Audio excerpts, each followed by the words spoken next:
One M8. Now these are definitely two of the hottest handsets to drop in 2014, and they're both great devices, but if you're stuck on which one to buy, then I'm going to try to help you out in this video. So without further ado, let's go ahead and get started. The first thing you're going to notice right away are the build materials between these two devices. Now HTC goes for the unibody metal construction, where Samsung goes for the more traditional plastics. They both feature premium 1080p displays, where the Samsung Galaxy S5 has a 5.1-inch Super AMOLED display and the HTC One M8 has a 5-inch Super LCD IPS display. They are both gorgeous displays, but they do have different characteristics. Now, the Super LCD 3 display has a more natural tone with natural colors, and the Super AMOLED display on the Galaxy S5 has more punchy colors and more contrast, and it just looks more vibrant when you put them side by side. But it's definitely a preference issue here, and I really like the natural colors of the HTC One M8, but I also love the punchiness and just the vibrancy that you get from the Samsung Galaxy S5 display. So you'll have to see these side by side. They are both fantastic displays, so I don't think you'll be disappointed in either of them. Both have superb viewing angles and clarity. When it comes to thinness, the Samsung Galaxy S5 definitely wins at 8.1mm thin. The HTC One M8 is 9.4mm thin, but the reason why is it deceives you a little bit. It's a pretty thick device, but that taper definitely makes it look thin. The M8 being thicker is naturally heavier at 160 grams, where the Samsung Galaxy S5 is 145 grams, so it's going to be much lighter in your hand. They both have an IR blaster to control your TV with, and on the bottom of the S5 you'll see a giant flap there, and that is a USB 3 port. And the reason why that big flap is there is because the S5 is IP67 water resistant and dust resistant, while the HTC M8 still uses the traditional micro USB port, and it is not water or dust resistant. Pricing wise, these are very similar, $199 on a 2-year contract in the United States, and the unlock prices start at about $650 for the base models, but they do both feature micro SD card expansion, so that'll be good news for the people that want more storage. Now, I know many people are waiting for a metal built Galaxy S5, but being built out of plastic does have its advantages, where you can take that back plate off and it exposes the 2800 milliamp battery that's removable. So that's big for a lot of people that want to be able to hot swap their batteries for extended battery use. And of course there is the micro SD card expansion right there. So this is going to be very important for people that like to have extended battery and carry an extra battery with them. The 90% metal M8 does have its disadvantages because it's a sealed in 2600 milliamp battery, but for most people this battery is going to last you all day, because in my use, battery life has been fantastic on the M8. Now the Galaxy S5 does have a fingerprint scanner built into the home button, so people that love security, this phone might be the one for you. This is very similar to the iPhone 5S, just in a different implementation. The Galaxy S5 also has another notable hardware feature, which is the heart rate sensor right next to the LED flash on the back. Just open up the S Health app and tap on the heart rate icon, and you're ready to place your finger on the back of that sensor. You'll see a little red light there, and you just place it over that, give it a few seconds, and bam, there is your heart rate. Now, I don't know how practical this is, but it's there.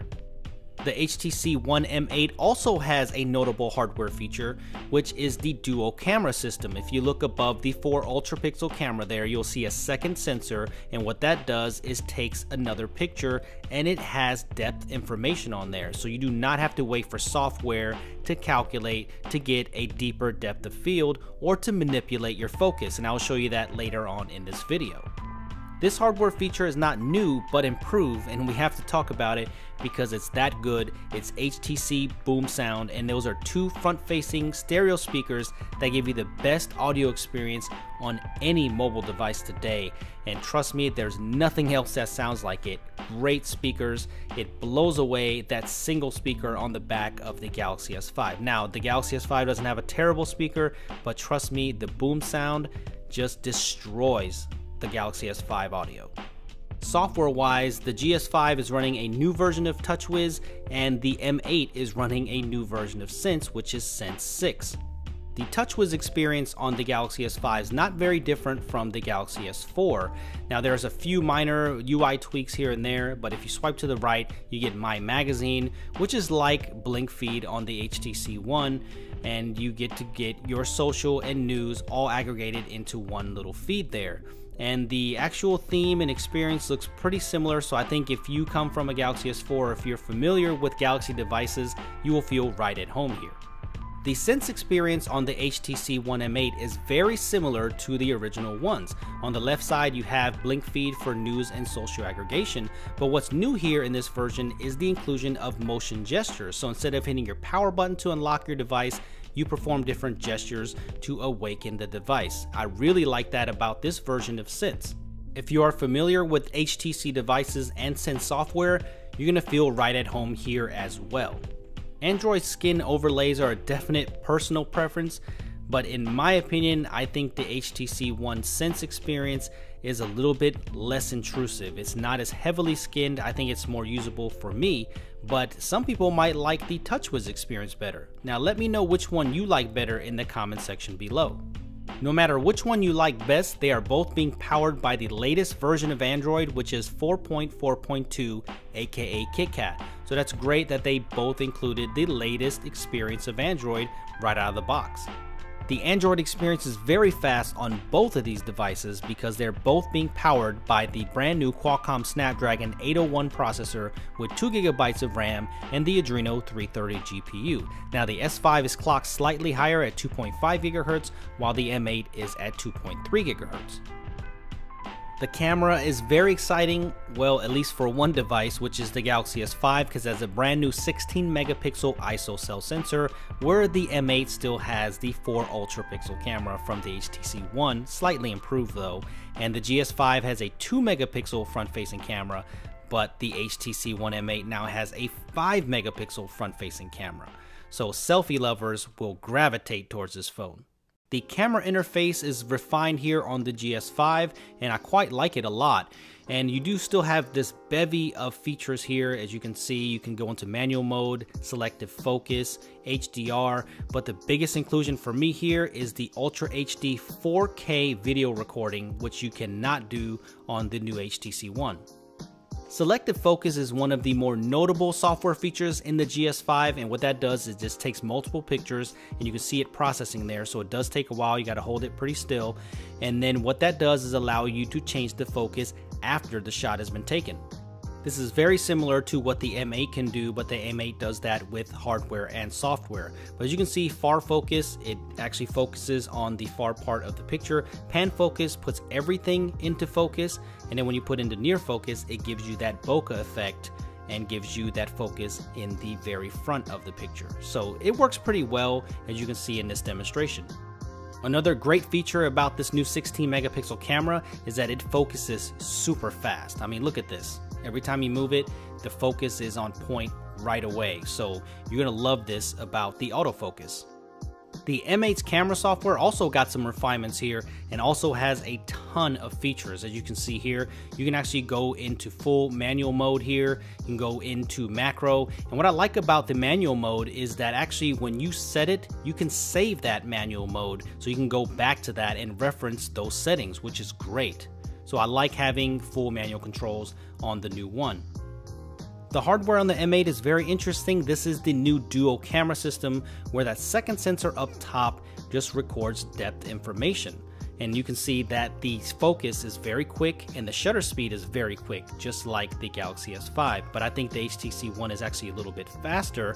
But here you don't have to sit there and wait for it to process like you saw it on the GS5. All you do is go into the picture and hit edit, and now you can go into U-Focus, where you can just tap anywhere to refocus after the shot's been taken. So there is the background being in focus, and now if I tap on the foreground, you can see that in focus. So I think it's much easier on this, and you can actually get some cool artistic shots here, some good bokeh effects, but you know, it doesn't work all the time, but for the most part it works pretty well. So I think you'll get some great creative shots. Now you also have some other features here where you can get foregrounder and have some sketch effects and colorize, but I'm not sure if you're going to use that a lot either. And also you have another little gimmicky feature here that uses 3D. It gives it like a stereoscopic effect with that second sensor, and I don't think you're really going to use this much, but I guess it's kind of cool to show off. That's it on software. Let's get into the real images here. Here is an image taken with the One M8, and the colors are pretty good on it, but the Galaxy S5 takes a warmer picture, and some might actually prefer that. Now, this is where it gets into the problem. Look at it cropped on the HTC One M8. That's a 4 megapixel or 4 ultra pixel shot, and look at how blurry it is, but look at how sharp it is when it's cropped on the Galaxy S5, because that's a 16 megapixel resolution shot. So if you want a higher megapixel and higher resolution shot, you're definitely going to want to go with the Samsung Galaxy S5. But if you look, the exposure is a little bit higher on the Galaxy S5. The One M8 actually takes a more contrasted shot, and some people might actually prefer that. So which images do you think look better, the One M8s or the Galaxy S5s? I think that if you're actually going to take these pictures and do something with them and take them off the device, maybe do a print or something, you're definitely going to want to go with the Galaxy S5, because the 4 megapixel resolution is definitely not going to do it. Now, I think the color replication on the M8 is better on some shots, but I think overall the Galaxy S5 definitely gets a win, and it also has 4K video recording. I can't wait to shoot more photos and videos with both of these devices, and make sure you stay tuned to the channel because I'm going to do a more detailed camera comparison between these two devices. Alright, well, I hope this video helped you out a little bit, put things into perspective, and maybe showed you what device is better for you. I really don't think you can go wrong here. They both have gorgeous displays, LTE connectivity, they both have SD card expansion, they both have the fastest processors available right now. It's just that one does something just a little bit better than the other. I mean, the Galaxy S5 is water resistant and dust proof, and the HTC One is 90% metal and has a beautiful build quality. The Galaxy S5 has a 16 megapixel camera where it outshines the HTC One's camera. But if you really care about personal opinion at all, because some of the reviewers don't really put an actual opinion in here, but for me, I think I like the HTC One M8 a little bit better, and let me tell you why.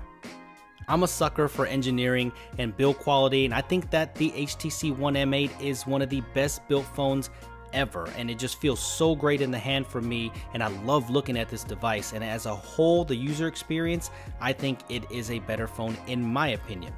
I don't really take photos off of my mobile device and use them for prints or anything like that, and it's not my primary camera, and I usually just use it for social media. So if you do that, then you will be just fine with the M8. Now, it's nowhere near the resolution or quality of the 16 megapixel camera on the Samsung Galaxy S5, so if you're a camera nut, then I'd probably go with the Samsung Galaxy S5. Alright guys, well that does it for me. Make sure you hit thumbs up and like this video if you enjoyed this content, and make sure you subscribe to my channel if you